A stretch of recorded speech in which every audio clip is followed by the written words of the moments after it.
Good afternoon. This is Mark from City Creek Bottoms Farmstead, coming today with another campfire tales. Today I'm going to talk about a encounter or investigation I worked back in January 2008. Took place out next to the Talladega National Forest. But anyway, I hope everyone's having a good day today. It's a beautiful afternoon. And this behind me is the real thing. It ain't a prop. That's one of our ponds, and you can see the wheat out in the field growing. Real good place to do a video. But the one I'm going to talk about today, duck hunting with Bigfoot. This report came on December 31st of 2007 from a friend of mine that I actually used to work with. He was a co-worker, and I got a phone call from him late one evening after dark. It was almost about 6 o'clock in the evening when he called me. But so we'll go ahead and get started with it and what took place with it and all that. But anyway, my friend gave me a call one evening. Like I said, it was probably around 6 o'clock, and it was December 31st, 2007, so it was New Year's Eve. I happened to be off that day. I had done left the job I was working with him and went to an auto manufacturing plant, and of course they have shutdowns during Christmas, but they were, we were off for New Year's Eve or day. But around 6 p.m. I get a call from him. He's very excited.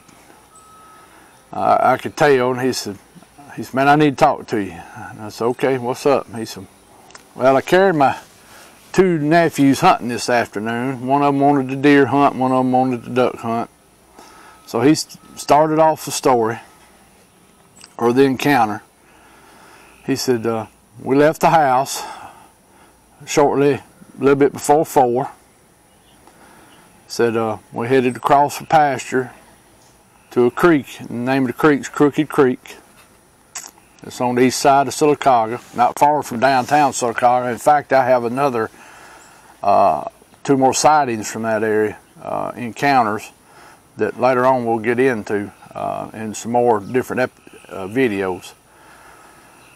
But they had permission to hunt this property. It was their neighbor's property. Pasture land with some row crop land mixed with it. Along the creek, fairly thick land. Anyway, that evening they started out. He gets over there and he puts his oldest nephew, which is at the time I think around 12 years old, puts him in a ladder stand overlooking an area that they see deer in pretty regular. And then he had his other nephew with him, which I think at the time was around 7, 8 years old. And they were going to walk up the creek and see if they could flush some wood ducks. My friend said he'd been seeing wood ducks up the creek, and he wanted to see, him and his nephew be able to maybe, harvest a couple of wood ducks. So they start on their way, and you have to come to a cattle gap or a gate that separates pasture from another pasture. And so as they're opening up the gate, they hear the creek is right real close to the gate. I wish I could show you pictures to show you what the place looked like, because I did take a lot of pictures of that area when I went and investigated it. Jonathan Odom was able to retrieve this report for me off the AlabamaBigfoot.com from back in 2008, but the pictures are not showing up, so I don't know what the deal is with that. But anyway, they get to the gate. As they're opening it, he notices a sound coming from the creek, and the creek from the gate's probably 30 foot, so it's not that far. They hear a sound of something in the creek walking. He stops and pauses for a minute, and he notices that it's still walking, and it sounds bipedal. And, you know, of course, he's thinking somebody's down in the creek walking, maybe hunting. Well, he's making, you know, a little racket opening the gate, and he said about that time, whatever it was, they hear it take off running, and they could tell it went up the other side of the creek bank into the woods. Well, he walks over there after he's done walked through the gate and tries to peep through, but the brush is pretty heavy on this creek, a lot of privet, other different vines and stuff, so he couldn't really see in there very well. And a lot of y'all know privet doesn't drop all its leaves in the winter, so it was still pretty thick in there. Plus a lot of cane. Once we went in there and investigated, that creek had a lot of the natural cane on it. But anyways, so they didn't think much else about it. They thought then maybe a deer or something, so they eased on up the creek a couple hundred more yards and just easing around real slow, making sure, you know, if you ever hunted wood ducks, they make a little whistle. They don't actually do a quack, they do a whistle. Of course, he's listening for that and doesn't hear anything. And after a little while, they decide, you know, start easing back toward the gate, giving the other nephew time maybe to catch a deer, you know. So they're taking the time, just, you know, to give him time too and let dark approach. But as they get back to the gate, as he's opening it, his nephew starts pulling on him. And he asked him, he said, "What's wrong?" He said, "Somebody's standing over there behind the tree on the creek bank looking at us." Well, my friend turns, and that's when he sees something peeping out the tree around at him. Well, it unnerves him. It's right at dark. It's, you know, he's down there with two boys. It kind of shakes him up because he gets the feeling something ain't right as soon as he sees this figure peeping out from behind this pine tree. I mean, it's not a pine tree. I think it was a hickory tree on the side of that creek. I can't remember that part, but it unnerved him. So he told the boy, "Come on, hurry up." He hurry up and gets through and shuts that gate, and they hurry and walk over and get the other nephew out of the stand. And he said he just didn't feel all right. He said he could tell whatever it was watching them, and he just didn't feel good about this. Anyway, he gets back to the house, talking to his wife, and she said, "Well, you ought to call Mark, because, you know, he started doing Bigfoot research. You ought to call and let him know." And he said, "Well, you're right." So he picks up the phone and he calls me. You know, by that time it's around 6 o'clock. So we talk about it, what he's seen, what his nephew seen, if they smelt anything, if they heard anything. And he told me about the incident, you know, hearing the walking in the creek. So I asked him, I said, "Well, you reckon we can come over and go look in there?" And he said, "Well, sure." But I ended up having to, I think he was not going to be available the next day. So it ended up being January 4th before we got over there. So on January 4th, I had done contacted Keith. Keith is my other Bigfoot researching friend, plus hunted together and fished and stuff like that. And me and him's the one that kind of found out we had the Bigfoot on the hunting club. So I called Keith, told him what my friend had seen, and I said, "You know, we're going to go over and look." And he said, "Sure." He said, "Whatever day you want to." So I ended up, we went over on January 4th. I dropped my kids off at school that morning and drove straight up and picked up Keith and went straight over. It was a very cold morning, very cold January morning. It was, I think, 25 degrees. I mean, it was just a cold morning. Meet up with our friend. And by the way, I'm not going to use his name because he probably wouldn't want me to use his name on camera. Of course, he gave me permission to use the report anytime I wanted to. And And one day maybe I can talk to him and get him to come on camera and tell it his way. Because that's the thing with investigations. I'm gonna tell it my way because I'm the one that wrote the report, and so and that's why I always love to get a witness to tell their own stuff, because a lot of times there's other little things they remember or that I'm not going to remember because I wasn't the one doing the saying this. So but it'd be interesting, and maybe I can talk to him and get him on one day. Anyway, we met over there that morning. We took off across the pasture. We get to the gate, and me and Keith looked the area over. Of course, we're going through the gate, and I walk straight over to the tree. He points to it, and I walk over to it, and sure enough, behind it, you can see where the ground's patted down, and in fact, it was like 2 more foot below. There's like a hole there. So whatever was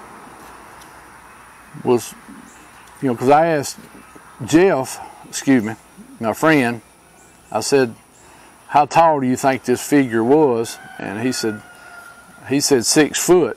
So when I look behind the tree and there's a hole there and there's something patted down. In fact, there was like a little bush there. I can't remember what kind of bush. It was mashed down. So whatever it was standing there on top of that bush. And I figured then, I said, oh, this one actually was probably in the 7-8 foot range. And this was a pretty good sized tree. I'm going to say this tree was probably pretty good size. In fact, from the tree to the creek bank was probably 3 foot, so you had about a 3 foot section. Well, I looked at the creek bank and I could tell where something had come up that bank. I mean, you could see where the dirt was loose from the day before. I mean, you could see it all. You could see where chunks of dirt had fell down, because right in that area was like a sandbar, and I could see where dirt had rolled into the sandbar. And I was standing up there and I could look over on the other side and I could see what looked like an impression. So we all fled down the bank, and of course this creek, and what I mean by deep creek is the banks are very high. They're in the 6-7 foot range. This creek, most of it in most places is a couple of feet deep, most places, and there's some places it's an inch deep. So we was able to cross the creek very easily there, and I walked up, and lo and behold, here's several impressions. Now they're older impressions because they had leaves in them. You could tell they'd been there a little while, but when I got my tape measure out, they were 15 inches long. There was 2 of them, and I had pictures of it, and even had the tape measure where you could see them. So I knew then, I said, yeah, he in my mind, I knew he would probably had just seen a booger. So we decided to walk up the creek a little piece just to see if we could find more impressions or anything, and 2, just to see if it was in there. So we walked up the creek back and forth maybe for a couple of 100 yards, just kind of zigzagging, crossing where it was shallow. And like I said, this creek's got a lot of sandbars in it, so it's very easily to walk up this creek. Very thick along it. That's when I really noticed it had a lot of the natural cane all up down the creek, real thick in places, with hedge bushes and vines. So something that could really live in there and be undetected. We get up probably a couple of 100 yards, and I find a spot where something's been going up the bank a lot into these canes. Of course, could be deer, could be something else, but I kept noticing. I said, what I've noticed with deer going up banks, they usually have a small trail. It won't be very big. It'll be something like that, maybe a little wider. This here was like this. I mean, it was in the 3 foot range, and this hole going into this cane was just big. I knew then, I said, thing's laying in there, because that feeling of there's something in there and it knows this, we're out here. And you know, I was getting that vibe. I said, yeah, I said, this is where it's bedding at. So we're back kind of off of that. You know, I'm still new to this bigfoot thing, and you know, still trying to learn about it and doing the investigations and trying to learn about them. And so you know, I'm still leery with this stuff, and I still am today, because it's something we really don't know what it is. So far, I've been lucky in that and hasn't had any bad experiences. I've had some few times where I was ready to get up and leave, but so we stood around there for a few minutes just listening, just see if we could hear anything, smell anything, but nothing really took place. So we decided to ease on back down the creek, because I'm like this, I didn't want to walk into its living room, because I wouldn't want nobody just stepping in my living room, you know, unannounced, and especially with something we don't know what it is and you know how it's going to react to us. So we ease on back down the creek and get back down to the spot where we found them first two impressions. And it was strange how sometimes you just find two impressions, or you find one. Still have never figured that out, but decided to walk on down the creek a bit, hoping to give whatever that was time to come out to follow us. And even me and Keith discussed it, that hey, this thing may follow us out. You know, we may start hearing something, but we didn't. But went on back down the creek. Maybe had went 30, 40 foot, and I noticed on the side of the creek bank, you could see where something come down that bank. And I forgot to say this. That morning, it being very cold, there was ice formed on the edge of the creeks where the water was still. And I know you've probably seen that, like on a pond, or there'd be a little sheet of ice, you know. And excuse me, I'm sorry. I noticed where something had slid down the bank and walked and broke that ice.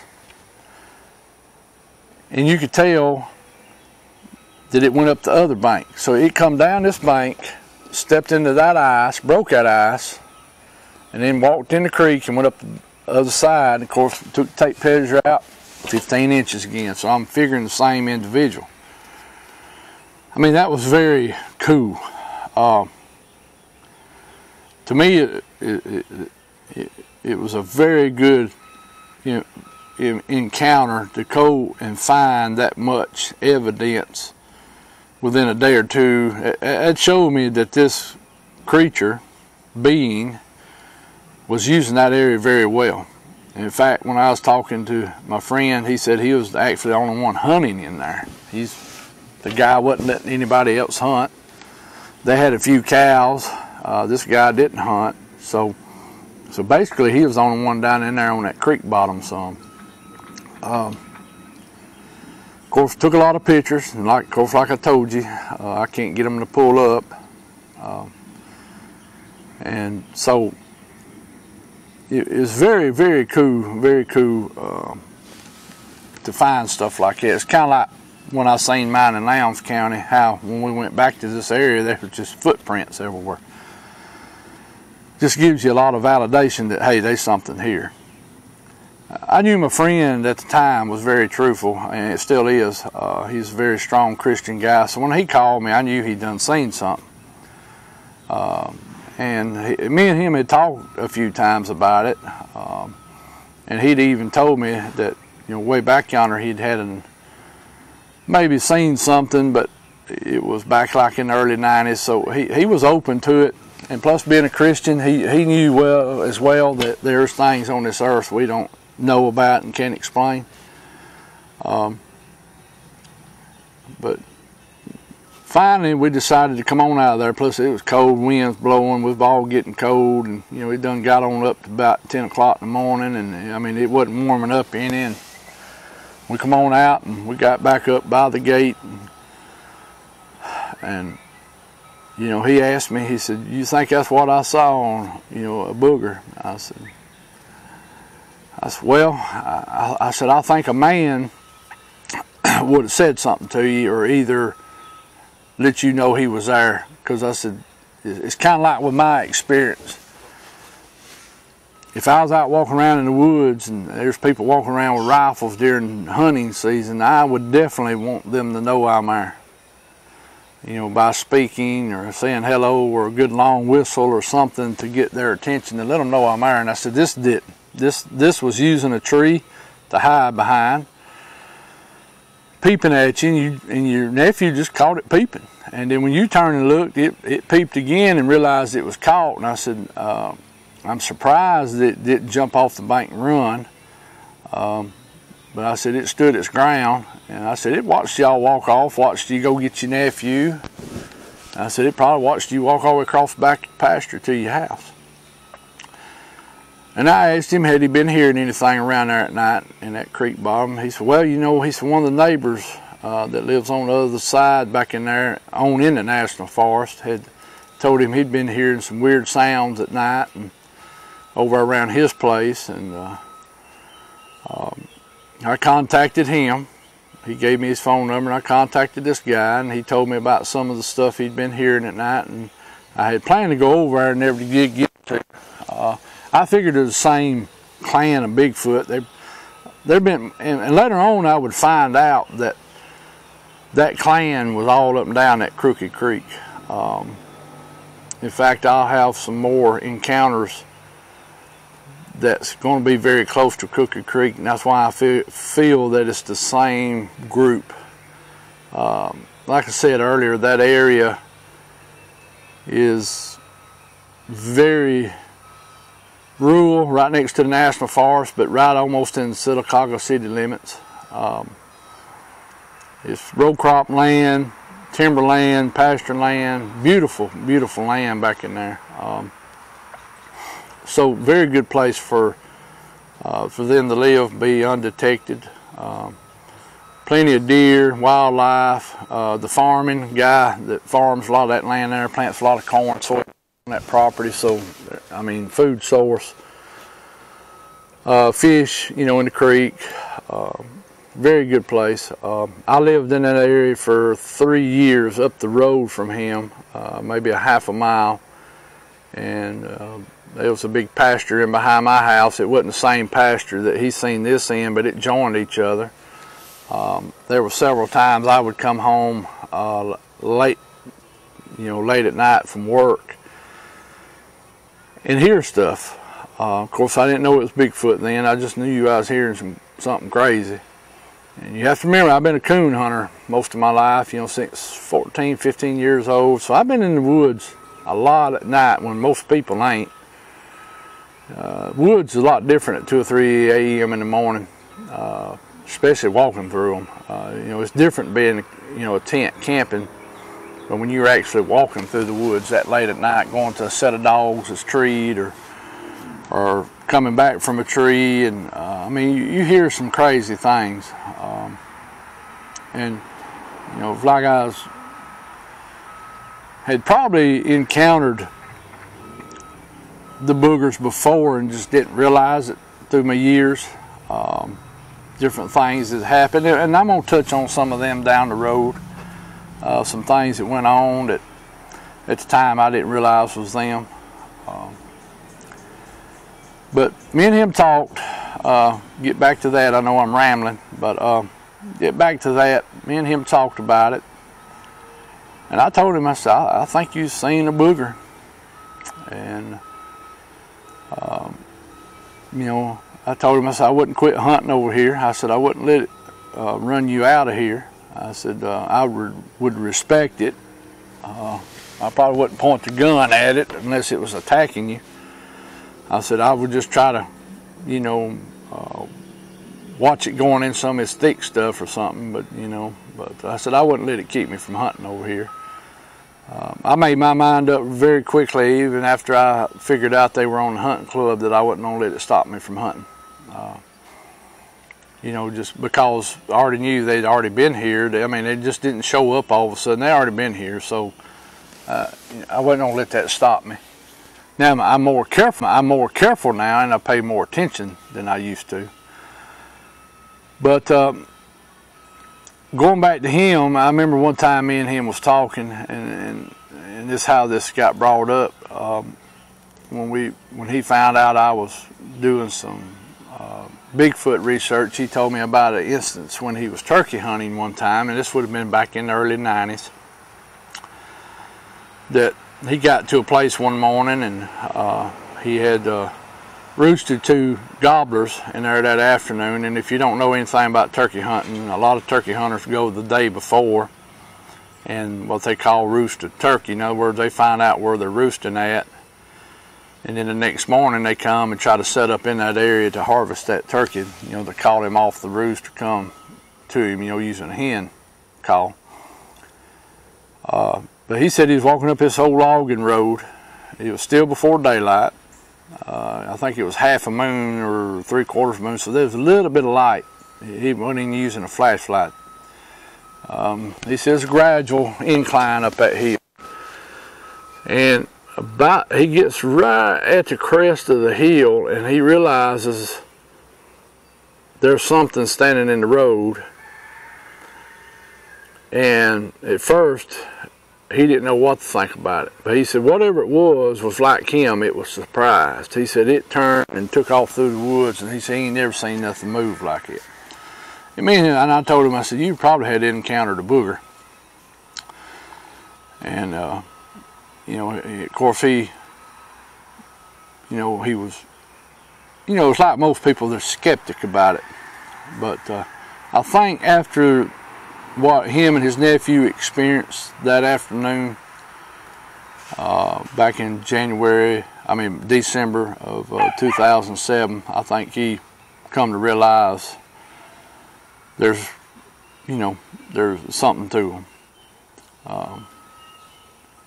Anyway, that's it for today. I know I had to kind of do this video real quick, so I wasn't really prepared real well.